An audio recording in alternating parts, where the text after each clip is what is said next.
Hello, everyone. Meghan's frequent interviews, including the controversial Oprah Tell All, have not only brought the royal family's personal matters into the spotlight, but also painted her as a perpetual victim. This ongoing narrative damages the royals' long-standing image of dignity and privacy, stirring up conflict and controversy. Her public persona as a champion of social justice and equality often clashes with her actions. The lavish lifestyle, elite circle she mingles with, and doubts about the sincerity of her advocacy lead many to see her as disconnected and insincere. Additionally, her strained relationship with both her own family and the royal family raises questions about her ability to foster peaceful, respectful connections. By continuously airing grievances about her in-laws in public, Meghan only deepens the divide and fuels growing skepticism about her true intentions. When she first spoke during that pre-wedding interview, her insincerity was glaringly obvious. The constant hand-holding, the way she glared at Harry, and her clear acting for the camera made me realize right then that this was bound to be a disaster. After the wedding, I had the same reaction as Zara Tindall. I couldn't believe what I saw. It was tacky, awkward, and just plain awful. What really bothers me about her is how she never stops complaining about how she's treated, how people see her, and how she's portrayed. Most people, at some point, admit their mistakes and apologize, but I've never once heard her or Harry take responsibility or acknowledge any fault. They love to go on about how terrible their situation is, yet they never consider anyone else's struggles, pain, or treatment. So many people have spoken up about how badly she treats her staff, and not once has she said, "I'm sorry if I came across too harsh. I have high standards and sometimes I raise my voice, but I don't mean to hurt anyone." No, nothing like that at all. Are we really supposed to believe she's perfect, a saint who never does anything wrong? It's hard to take that seriously. She makes it easy for people to dislike her, and she only has herself to blame. The only pity I have for her is that it must be confusing to be so unkind to others and not understand why people don't support or even dislike her. She really seems clueless. She comes off as a narcissist, completely disconnected from everything, including the fact that no one likes her. She doesn't care about Harry. She's just using him to push her own agenda, even though it's clearly causing him and his family so much emotional pain. When Meghan no longer gets what she wants out of the situation, she'll likely dump Harry and move on, leaving him broken. If she thinks the royal family will step in to help her, she's in for a rude awakening. She married Harry, not the royal family, so whatever happens, she'll have to deal with it alongside him. Sure, he might try to crawl back to the family, but she'll be left with the house. She might even think she can get child support from the royal family just because Harry was born into it, but that's not how it works. The family has no part in the split. A lot of people are just waiting for the day this all comes to an end. Meghan thrives on attention, and when she leaves him, she'll get even more of it. Imagine Harry living on the opposite side of the house with nothing to fall back on. There might be a man out there who's interested in her, but nothing serious. Most people will stay far away, except for creepy Markle. Many of us saw through her fake performance during the engagement interview like she was starring in some amateur comedy skit. I couldn't help but wonder why she couldn't just enjoy her life, her family, her health, the beautiful beaches, and the nature around her. Why can't she be grateful for what she has? It's just foolishness. I've never understood their attitude. From the moment they started complaining, none of it made sense. They live in a world of luxury but constantly moan about how hard their lives are. It's confusing.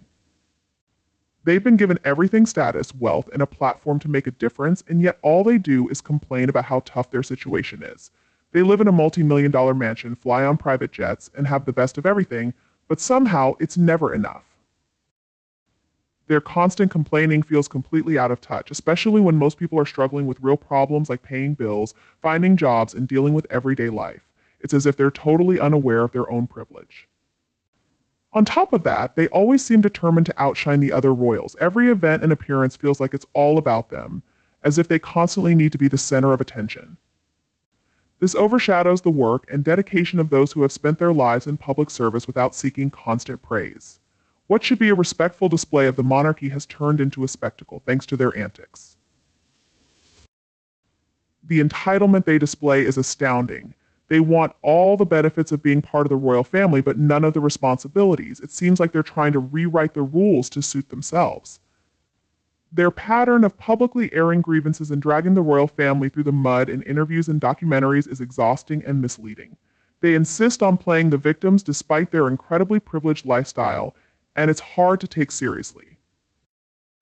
I really respect the Queen and the royal family for standing firm and refusing to give in to Harry and Meghan's demands. They've chosen the high road, and it's clear Meghan has never understood that level of dignity. The Sussexes should face the consequences of their actions, and frankly, it's frustrating that their children are being caught up in their games. They shouldn't be treated like pawns in this drama. What also bothered me was the engagement announcement. It reminded me of game shows where models present the prize by framing it with their arms. Meghan did the same thing during the interview, stepping back and framing Harry like he was some prize she'd won. That moment gave me a bad feeling, but I never expected things to turn out as disastrously as they did. There's really no reason to feel sympathy for her. She fits the textbook definition of a narcissist. She's fully aware of her actions and knows why others are upset with her, but as a narcissist, she has no empathy for the pain, grief, or consequences she causes through her words and behavior. The narcissist playbook is simple: twist the truth, blame someone else, or play the victim, whichever gets results faster and benefits them the most. It's rare to get a genuine apology from a narcissist unless they see some kind of advantage in doing so. Maybe I'm just hoping that, with Meghan being called a narcissist in the news more often, people will start to understand what that term really means. Once they recognize the specific traits and strategies a narcissist uses, they might learn to steer clear of them altogether. In my experience, people like this don't care about hurting others' feelings. They act concerned, but when they apologize or explain their actions, it's usually with phrases like, "Sorry you feel that way." They don't actually care how you feel, they're just offering a surface apology to smooth things over without really meaning it. Honestly, who could have predicted what a mess this would become when these two got together? It's hard to believe that even the sight of them now brings so much frustration and discomfort. We were all so envious when Meghan walked down the aisle, her long veil trailing behind her, practically sweeping up children and wedding decor along the way. Sure, we made some jokes like a bright white wedding gown for her third marriage, really, but none of us saw the woke nonsense that was about to unfold. Play ahead. Here's a list of what I believe Meghan's rules were to maximize the attention, drama, and criticism surrounding this 43 million wedding extravaganza. Begin the spending. It doesn't matter what you buy: clothes, shoes, trips, or new hair. Keep the private jet on fast dial and consider it your second home. Need to make a quick trip to the market. That is what helicopters are for. Uber is for losers. Spout off about things you don't to understand or believe in, such as how essential it is for all of us to reduce our carbon footprint and how we should do better in terms of fill in the most woke thing you can think of. Mention how racist everyone is and how your own country has a terrible history in this regard. Make sure to speak in a superior and condescending tone. This will boost your TQ turd quotient and get people talking about you even more. Somehow, make sure to offend the 94-year-old queen herself. Then start filing lawsuits left and right, making this your new hobby. It'll show everyone just how important and famous you are and how you can't handle all the intrusions into your life. Next, appear on TV and talk about how overwhelming the attention is and how much privacy you need, especially for your baby, who apparently needs to be hidden from the world. It's simply unbearable. After alienating your in-laws, old friends, and pretty much the entire public, pull your final move. Announce that you're leaving royal duties, moving abroad, and taking your benefits, titles, and allowance with you. They do it on Instagram to make sure the sting really hits. Don't forget to say how much you want to be financially independent, even though you don't have any real skills or experience. Throw in some nonsense about modernizing the monarchy, as if you're genuinely trying to help it evolve. This playbook seems crafted to ensure maximum attention and drama. So let's talk about lying. Make sure everyone knows that you trademarked the term Sussex Royal months ago to cash in on everything from pencils to t-shirts, just like Disneyland. This is your plan for financial freedom. Smart move, right? And don't be afraid to sulk when things don't go your way. When the Queen says no, go ahead and pout like the emotional teens you are. This is where the real anger, betrayal, and disbelief started bubbling up. This whole scheme took careful planning, legal work, and thought, none of which Harry was great at. This was all Meghan's doing. Despite all the uproar, Meghan barely blinked. Since moving to the US, they've dived into politics and feminist causes, ditched the Invictus Games fundraiser for next year, bought a $14 million home in Santa Barbara while still owing money on Frogmore, and signed that controversial Netflix deal. Meghan's behavior has been downright repulsive, and I hope her brand fizzles out soon. Word is that Prince William is furious about their Netflix arrangement, and the rest of the royal family is also disappointed. The Crown is reportedly going to cover Princess Diana's struggle with bulimia, and there's also a play that seems to portray her negatively. How can Harry work with a company that would drag his mother's image through the mud? Diana wasn't perfect, but I loved her. She admitted her flaws, she was elegant, beautiful, and genuine. She did great work too. I hope Meghan's reputation falls apart soon as well. I don't see how the royal family can keep ignoring this for much longer. Harry and Meghan are making a mockery of them, and Harry is supporting a company that tarnishes his own mother's memory. Diana must be turning over in her grave. Nasty. I had him all wrong. I thought Harry was just a goofy, easygoing, pleasant guy. Turns out they were spoiled little brats. The whole Harry and Meghan saga has been like a comedy of errors. I'll admit, I watched their wedding from start to finish, and I haven't laughed that hard at must-watch TV in a long time. The looks on Harry's family's faces were priceless. And Doria sitting all alone was strange to see. The Afro-American themed wedding was confusing since neither the bride nor groom had ever shown an interest in that before. Nothing wrong with it, but what did it have to do with them? As a middle-aged American, I just find it odd that two people with so much wealth, luxury, and opportunity would make such strange choices. Catherine kept her head down most of the time, probably knowing that if she looked at William, she'd lose it. It was definitely entertaining. I believe Meghan was trying to highlight her connection to her black heritage, but because she'd never done it before, her wedding seemed like an odd time to start. Although I did enjoy the gospel choir, that was a nice touch. There's no doubt in my mind that Harry and Meghan will continue to be a thorn in the side of the Commonwealth and the Crown, whether it's now in the past or in the future. In February 2025, Harry and Meghan will head to Canada for the Invictus Games in Vancouver and Whistler. However, their past remarks against the Commonwealth have raised concerns that this tour could lead to unrest. Royal officials are worried that their negative comments might disrupt the unity of the 56 member states. After stepping away from the royal family in 2020, Harry and Meghan initially settled in Canada before moving to Montecito, California. At one point, Harry was supposed to take on an official role in Canada, but that plan was eventually dropped. They faced accusations of upsetting the late Queen and undermining her legacy with their Netflix documentary, which has stirred quite a bit of controversy. Communication between the Sussexes and the British royal family has noticeably declined. Harry and Meghan plan to bring their children, Prince Archie and Princess Lilibet, to the opening ceremony of the Invictus Games 2025 in Vancouver on February 8th. This event is designed to be family-friendly, even as they continue to speak out against Crown policies. Given their status as Duke and Duchess, it's clear that the Sussexes will keep being a thorn in the side of the Crown and the Commonwealth. There seems to be only one way to address this ongoing situation, and we all know what that is. However, the current monarch hasn't shown any intention to take serious action. Let's pause to consider, are Harry and Meghan a bit delusional about their power? Do they really think they can create chaos for the Commonwealth? What gives them the right to wield such influence? And honestly, who cares about them? It appears that despite leaving their royal duties for a quieter life, they now see themselves as global influencers fully immersed in the celebrity spotlight. Harry and Meghan seem to operate under the impression that their every action and statement could influence international affairs. It's almost as if they've forgotten that they no longer represent the British monarchy and instead see themselves as the stars of their own ongoing drama. The grandiosity of their actions is astounding. They may envision themselves as modern-day revolutionaries capable of dismantling colonial legacies with just a few well-placed remarks. However, the truth is that their impact appears to be much less significant. It's improbable that the geopolitical landscape will shift due to the opinions of two individuals who stepped down from their royal duties amid controversy and self-pity. The notion that their presence in Canada could spark a crisis is ludicrous. They seem to believe they are influential figures whose thoughts could destabilize entire nations, but this perception is out of touch with reality.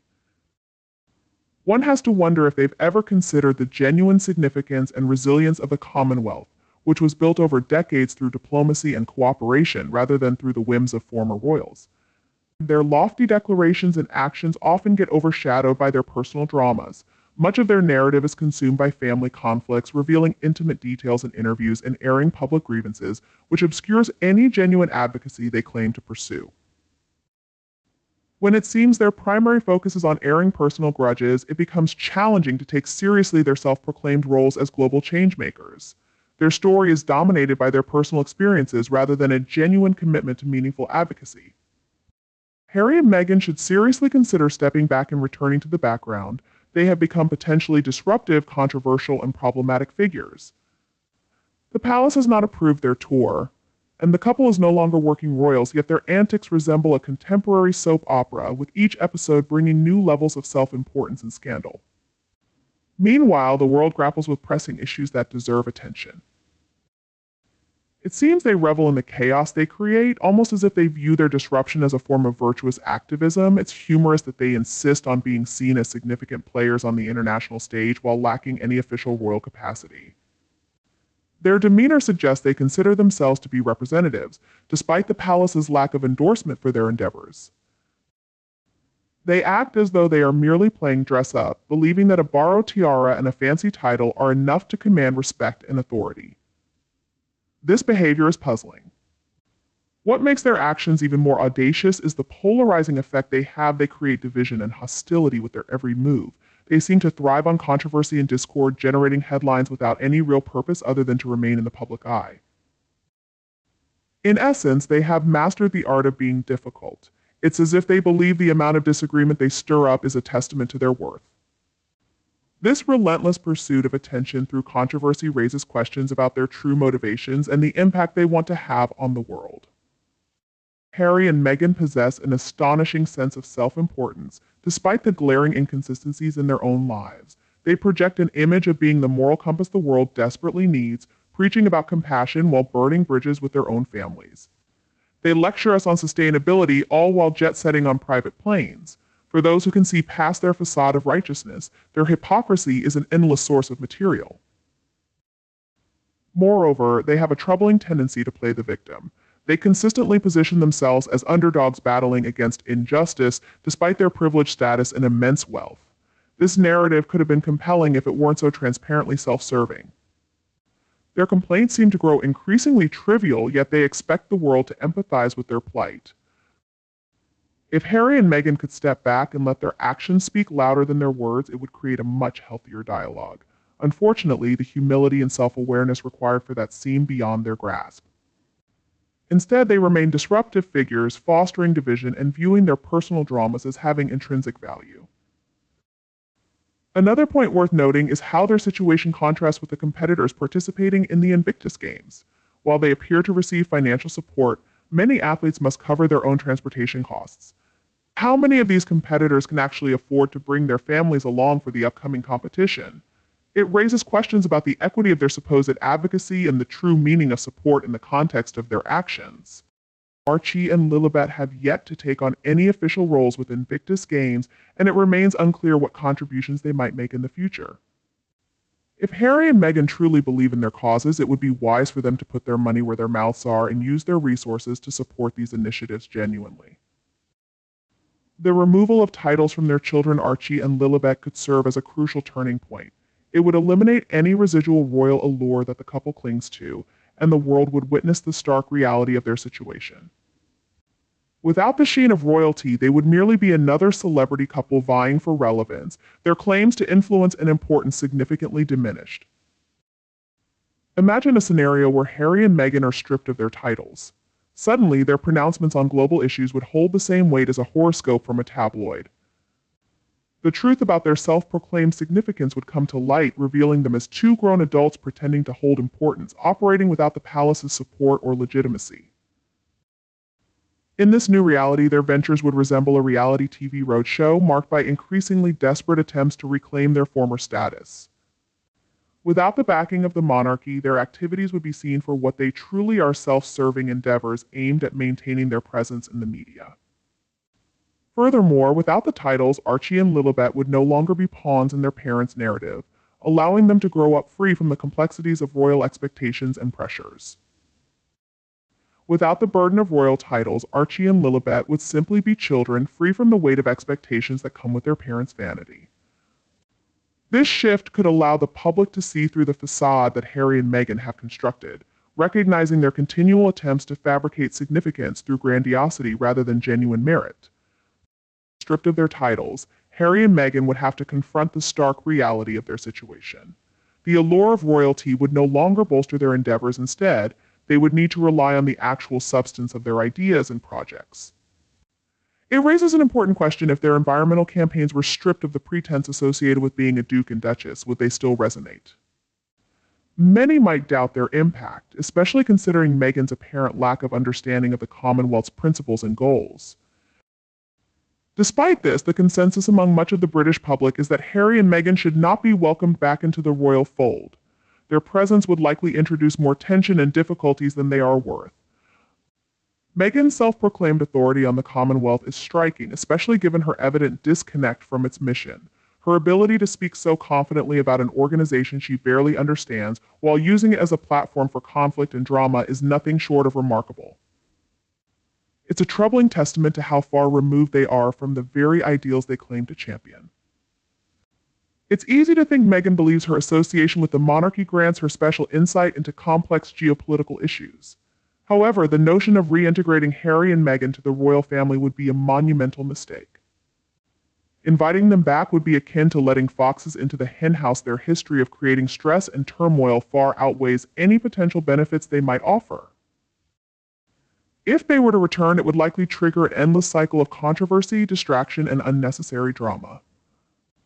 Public sentiment in the UK is quite clear. Many would prefer that they remain across the Atlantic, where their antics can be observed from a safe distance, accompanied by a collective sigh of relief. There's a widespread belief that the royal family and the nation as a whole are better off without their relentless pursuit of attention and validation. The thought of their return is almost laughable. What exactly would they contribute? More interviews filled with complaints. Another round of public grievances laid bare for all to see. The prospect of their comeback feels more like a nightmare than a dream, laden with the promise of unending conflict and discord. Their tendency to weaponize the Commonwealth for personal agendas reveals a fundamental misunderstanding of its true purpose. The Commonwealth is built on shared principles and mutual cooperation, not as a platform for vendettas or publicity stunts. It's crucial that it remains a respected institution rather than a stage for personal drama, and Harry and Meghan's return could undermine that integrity. Meghan's attempts to leverage the Commonwealth for her personal ambitions reveal her superficial understanding of its significance. Bringing her and Harry back into the royal fold would undermine the genuine efforts of those sincerely committed to improving the Commonwealth. Their relentless quest for personal aggrandizement overshadows meaningful contributions and detracts from the hard work of individuals and nations striving for real progress. Moreover, the royal family has endured considerable turmoil due to Harry and Meghan's unceasing media onslaught, which has included a barrage of accusations, half-truths, and public disclosures of private issues that have strained family relationships. Reintegration would only invite more of the same tension, division, and public spectacle. Instead, it's crucial to redirect our attention to Prince William, who has invested nearly $1 million to launch charitable initiatives aimed at helping those in need. His efforts deserve recognition, especially in light of how the arrival of the Montecito II seems to have triggered a downward spiral. Canadians, in particular, are discerning people. They understand the difference between an official state visit and a self-promotional appearance. Anything Harry says regarding the relationship between the First Nations and the Crown or the UK government will likely be met with skepticism, given that he no longer represents those institutions. His words will carry far less weight, serving as a reminder that he is not the royal figure he once was, and that his influence has waned since stepping back from royal duties. If Harry's words are taken seriously by anyone, it reflects a deeper issue, not just a fault of Britain. It's becoming increasingly clear that Harry's patronage roles will soon be stripped away, especially since he struggles to secure new sponsors or make personal donations. Meanwhile, Meghan seems to be more focused on acquiring new dresses tailored to her than on any genuine advocacy. Their trip to Canada will likely serve as another opportunity for Meghan to grab the spotlight, especially with their children in tow.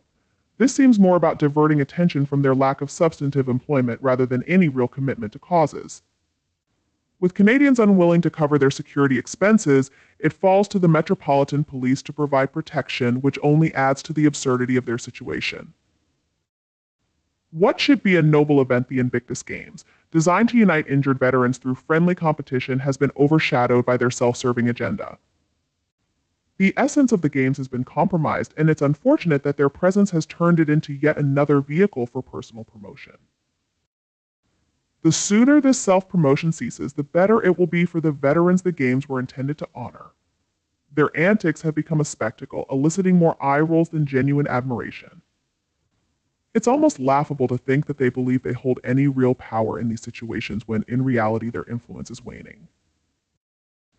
What should we call this appearance, and why is it important that the Invictus Games is family friendly to support veterans? It turns out that this is the only thing that matters. There wasn't even a single fashion show presented by someone not connected to Invictus, and it wasn't a competition with the royal family, nor was it started by Harry. That's pretty funny.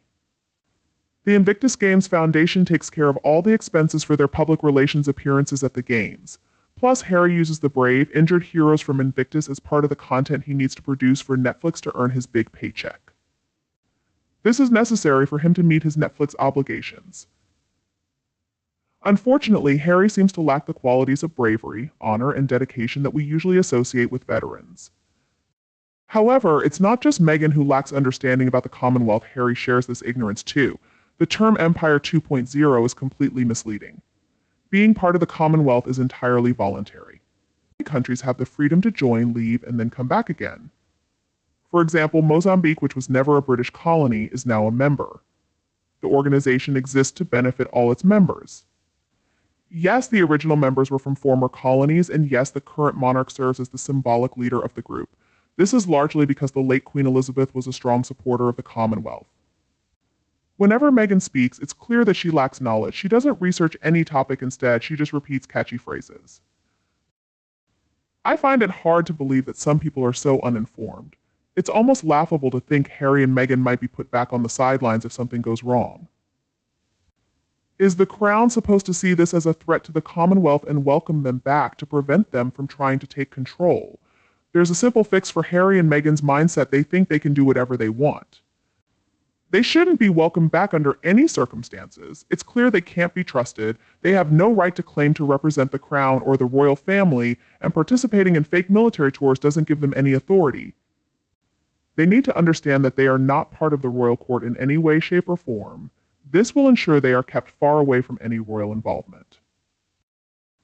Interfering with the Crown's business is considered treason, and those who do so must face serious consequences. If they continue to act like they belong to the royal institution, they should lose all their titles and be exiled.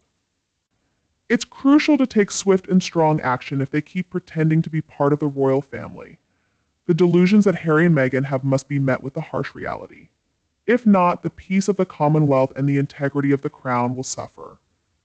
While America has no real connection to Canada, it's clear that Meghan feels a strong tie to Canada since she lived there while filming Suits. Ah, yes, a close bond until the paycheck stopped. America has no real connection to Canada at all. Meghan's so-called bond with Canada is as shallow as her understanding of loyalty. It's almost amusing how she spins every past experience into a story of deep personal connection, living somewhere temporarily for her career and then moving on. A few years of residency while working in TV hardly qualifies as a meaningful bond. It's as if she thinks that her time in Canada has somehow woven her into the fabric of Canadian society.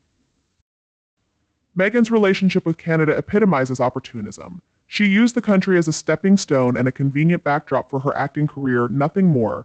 Once the camera stopped rolling, so did her interest in keeping any ties. The idea that she has genuine affection for Canada is laughable. It's not about love for the country, it's about exploiting any connection she can fabricate to fit her narrative. This kind of transparent manipulation has become Meghan's hallmark. She has mastered the art of seeming deeply connected wherever it benefits her image, all while tossing aside those connections as soon as they're no longer useful. For Meghan, Canada was merely a pit stop on her way to bigger, more glamorous ambitions. Her supposed bond is just a fleeting convenience dressed up as heartfelt connection. The real tragedy is that she can turn even the most transactional relationships into tales of profound attachment. The Canadian public, much like the British public, sees through this act. They understand that her time in Canada was driven by nothing more than the pursuit of fame and the demands of her professional life. Her departure was just as calculated as her stay, and she quickly abandoned any pretense of connection the moment it no longer served her purpose. Meghan's opportunism and lack of genuine loyalty reveal a deeper truth about her character. Her actions show someone willing to use people, places, and institutions to climb the social ladder, only to discard them when they've outlived their usefulness. This pattern has become all too familiar, leaving behind a trail of disillusionment and broken relationships. So let's not kid ourselves about Meghan's supposed close bond with Canada. It's a bond of convenience forged in self-interest and extinguished just as quickly when it no longer benefits her. There's no real connection to Canada, just a series of exploited opportunities and discarded ties. As the world watches her next moves, it becomes clearer that her loyalties are as fleeting as her career in Canada. Great, another fashion show on the horizon, just what the world needs. We don't need the Xbox hero or his wife. Veterans are always welcome, but please spare us the "he is a vet" responses. A short tour, accompanied by a protection squad and a bunker visit, hardly qualifies him as a veteran. It's almost impressive how Meghan Markle can turn even the most serious events into a backdrop for her latest designer outfits.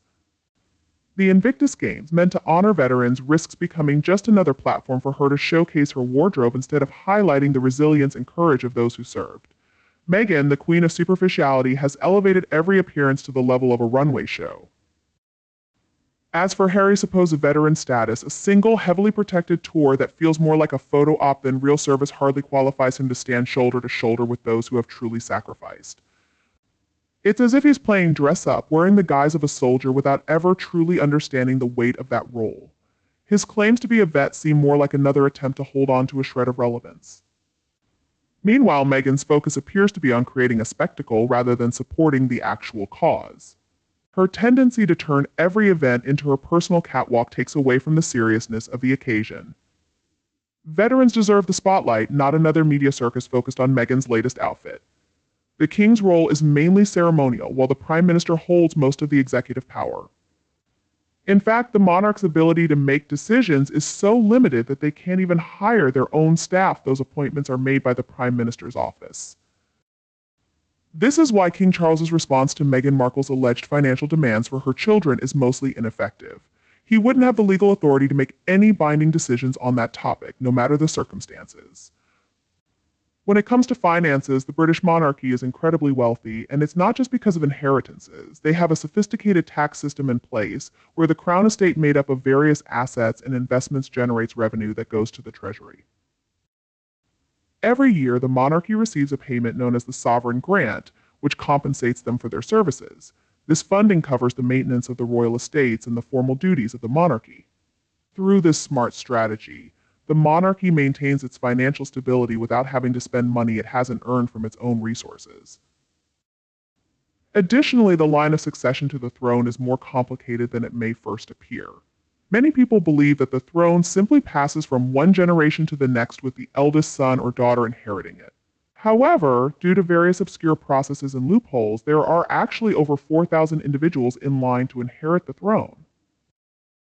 To illustrate this point, did you know that anyone who marries a Catholic is automatically disqualified from inheriting the throne? This rule comes from the Act of Settlement of 1701, which was established to prevent Catholics from ascending to the throne and challenging Protestant dominance. Although this rule has been around for a long time, it remains in place today. In conclusion, it's important to note that while the monarchy is surrounded by a lot of pomp and ceremony, their state visits are actually quite low-key.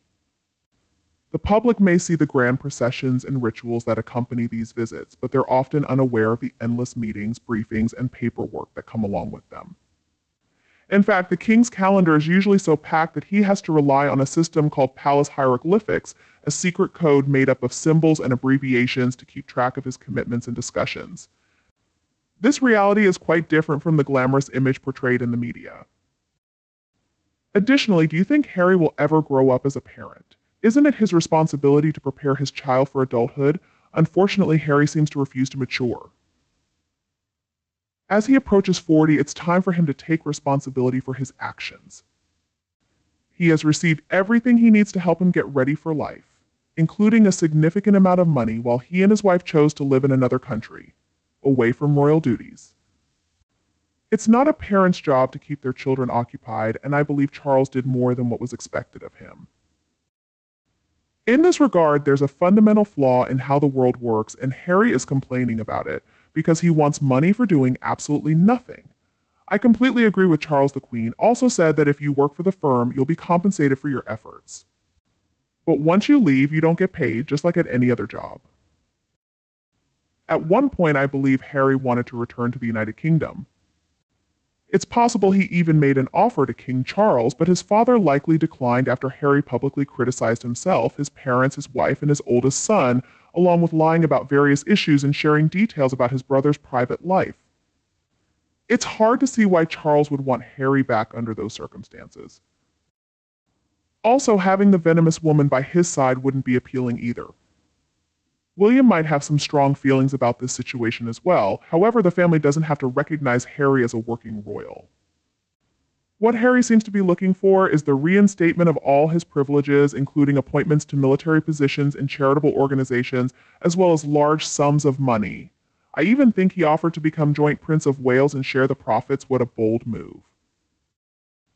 This situation is completely absurd and really cannot be compared to anything else. I wonder what Prince William would think about it, and I doubt Princess Anne would be very happy about it either. King Charles seems weak. He really doesn't seem to have a clue. I hope he reads this because he has a short memory. If he brings Harry back, he's asking for trouble. How can anyone ever trust Harry again?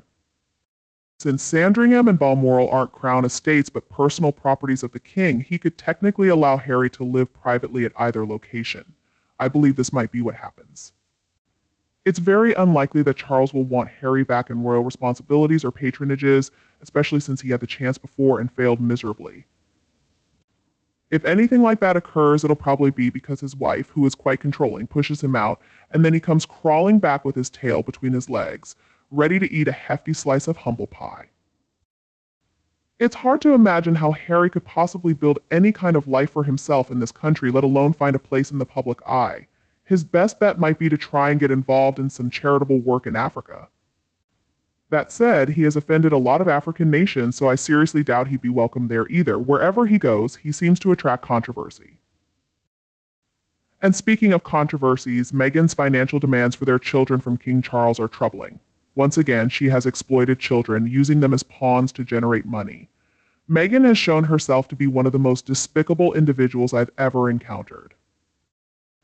Meghan using her children as a way to generate income is, without a doubt, a clear sign of her lack of integrity and extreme selfishness. She doesn't hesitate to turn defenseless kids into tools for financial gain and public attention. While we've seen plenty of Meghan's audacity, using her children to build a business narrative is even more troubling. This behavior isn't just irresponsible, it highlights a deep level of self-centeredness and greed that overshadows the moral principles a mother should have. She has taken every opportunity to turn her kids into a means for making money. Meghan Markle's boldness has erased any image of her as a loving and protective mother. Instead, her children have become pawns in her game of power and finances. She has chosen a ruthless path. And this isn't just an affront to family values, it's also a remarkably condescending attitude toward people from the UK.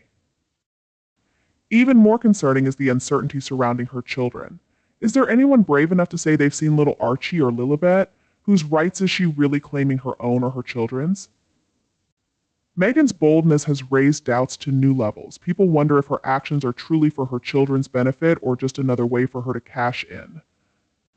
The fact that she makes financial demands while using faceless children raises questions about whether Archie and Lilibet are real or simply figments of her narrative. Meghan's marketing strategy remains a mystery that no one can definitively decode. By claiming to fight for the rights of unseen children, she likely hopes to distract people from the shady tactics she employs and redirect their focus onto the dramatic narrative she's crafting. However, the British public is not easily fooled. They can see past the facade of maternal love and recognize the insatiable ambition and disdain for others that lies beneath. Meghan seriously misjudged the level of insight and discernment among the British people. She assumed they would empathize with her and acquiesce to her demands, but her deceit and audacity have only fueled their anger. Whose rights is she really championing? Clearly it's her own, as the existence of her children remains shrouded in mystery for many. The UK public sees Meghan for who she truly is, a greedy, dishonest individual willing to do anything for money. She has turned a family narrative into a farcical drama, and people are taking notice. Assuming those children are indeed alive and well, Meghan has no authority to make any claims regarding financial support or succession rights. From the moment they were born, they were already in the line of succession. Their parents, along with King Charles, requested that they be given priority in the succession, but that desire was not granted. So, when I come across questions like, why does it seem like everyone despises Harry and Meghan, it becomes clear that the public's discontent stems from their behavior and the narratives they spin. The people are not just angry, they are wise to the manipulative tactics that have characterized Meghan's approach. It's laughable how some people still wonder why there's so much disdain for Harry and Meghan. Anyone paying attention can easily grasp the questionable actions they've taken. As a resident of the UK, I've noticed that many people are simply dissatisfied with the image the couple presents. It's not that they're pouring energy into disliking them, rather, many seem indifferent, while some may even have a soft spot for them. The media plays a significant role in shaping public perception, often amplifying narratives that align with what their audience wants to hear. This doesn't simplify the situation, it only complicates it further. Some people jump on the bandwagon, either supporting or opposing the couple, seemingly seeking their 15 minutes of fame or genuinely believing in what they advocate. Ultimately, it's up to individuals to form their opinions based on personal experiences and the various reports available that comment on their relationship. The actions that have been documented often serve as evidence of their intentions, but they can be cherry-picked to support a particular viewpoint. How many times have we seen a still image that appears to capture someone in a heated moment only to discover that the context was completely different? A snapshot can easily give the wrong impression, whether it's hostility or a moment of lightheartedness. People can misinterpret live situations based on limited evidence, leading to misunderstandings about what's really happening. People experience a variety of emotions, and for centuries, others have influenced these emotions and shaped perspectives. Over time, these tactics have grown more refined. To change someone's mindset, you first need to show them why their current view might not be accurate. Only then can you help them develop a new way of thinking. It's easier to introduce a new perspective from scratch than to challenge an existing one and reshape it gradually. Take Meghan, for example. She's Native American, raised in the US, and grew up with American values. Her career in entertainment has made her well aware of how public opinion can shape someone's reputation and influence. Meanwhile, her younger brother Harry was born in the UK and is in line to inherit a significant royal role. From childhood, Harry's family ensured he understood the responsibilities of being part of the monarchy and the process of leadership succession. In royal families, training begins early, usually under the guidance of parents, preparing future leaders for their roles even before they ascend the throne. Family members unite around the future monarch, supporting and preparing them for the journey ahead.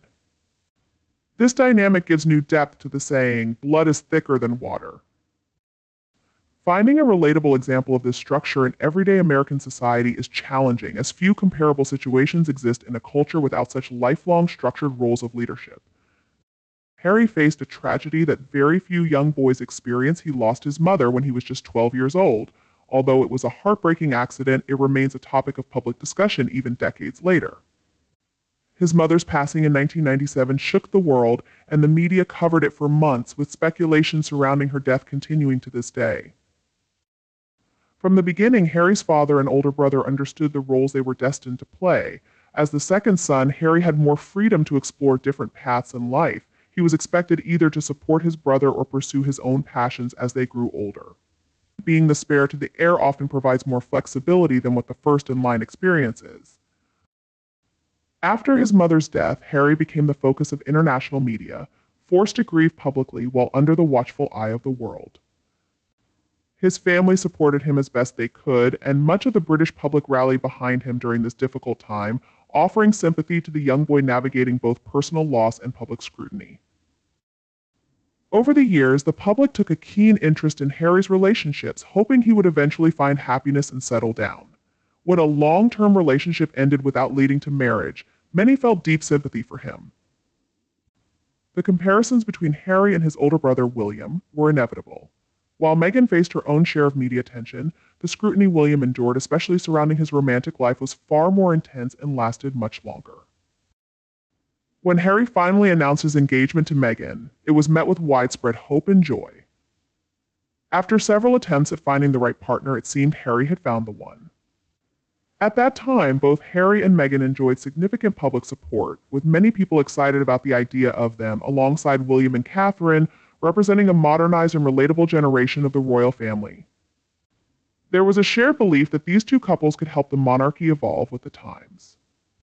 However, things didn't unfold as expected. Over time, public perception of Harry and Meghan shifted, turning increasingly negative, largely fueled by disappointment. Media coverage began to suggest that Meghan misunderstood the traditional role of the royal family in the British system. Critics argued that instead of working within the framework to promote change, she sought to alter the structure entirely, imposing her personal views. In acting, performers follow a script, collaborating with others to create something that reflects everyone's efforts. For example, a chorus line dancer works their way up to become a leading star, respecting the process along the way. The impression some had was that Meghan wanted to skip that gradual progression, leaping straight from the background to the spotlight without recognizing or honoring the established roles. It's worth mentioning that other American women have married into the British nobility and adapted successfully with minimal difficulty. This suggests that Meghan's American background wasn't the only factor influencing public opinion. There seem to be deeper issues at play regarding her approach to the royal system and her place within it.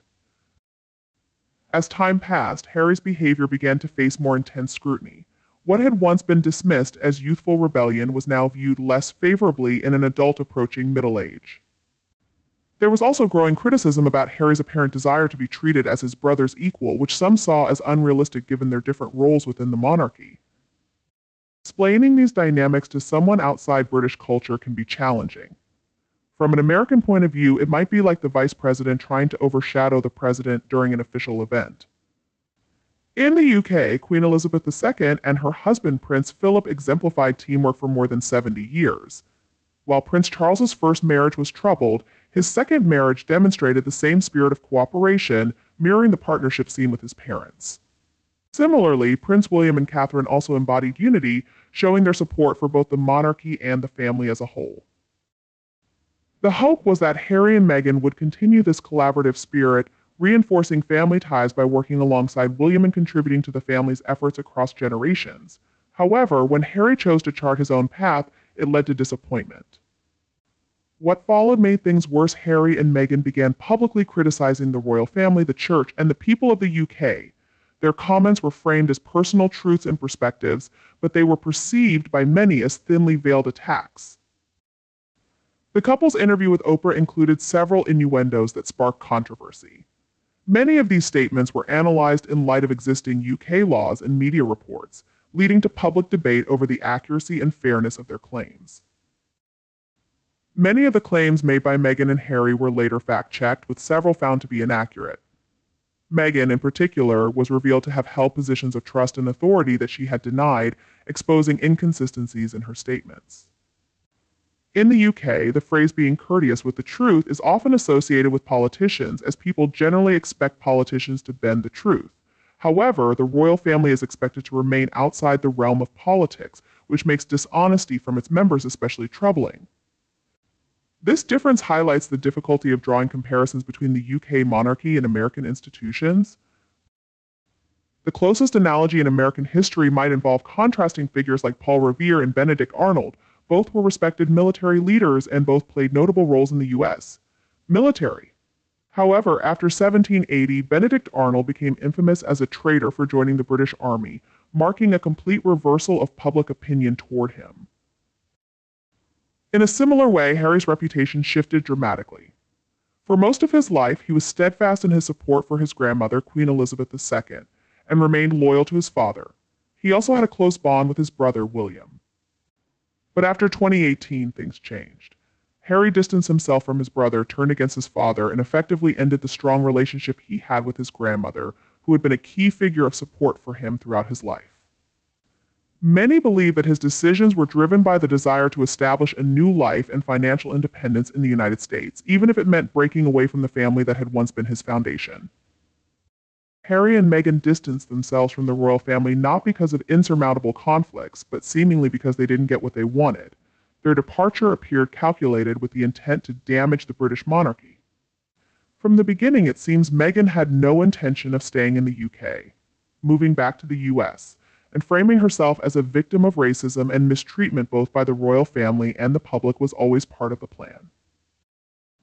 This narrative was given a global platform through their interview with Oprah.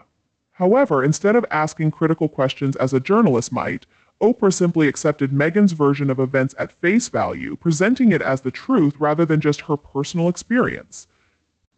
The interview drew sharp criticism, especially because many saw it as unbalanced. The interview wasn't their only attempt to share their truths. The Netflix documentary and Harry's memoir, Spare further portrayed them as victims, but these efforts failed to gain the public sympathy they sought. The problem with such victim narratives is the refusal to accept any personal accountability. In this case, many believe neither Harry nor Meghan were innocent in the situation. Meghan's approach what Meghan wants, Meghan gets fell apart when the couple didn't get what they expected. At this point, it became clear that they needed to grow beyond their reliance on royal titles, especially since they claimed to reject the monarchy's values. Their actions have been widely criticized as hypocritical, and whatever strategy they had seems to have backfired. Many high-profile celebrities and influential figures now distance themselves from the couple, which is the consequence of their own choices. Thank you for staying with us throughout this discussion. Stay positive and take care.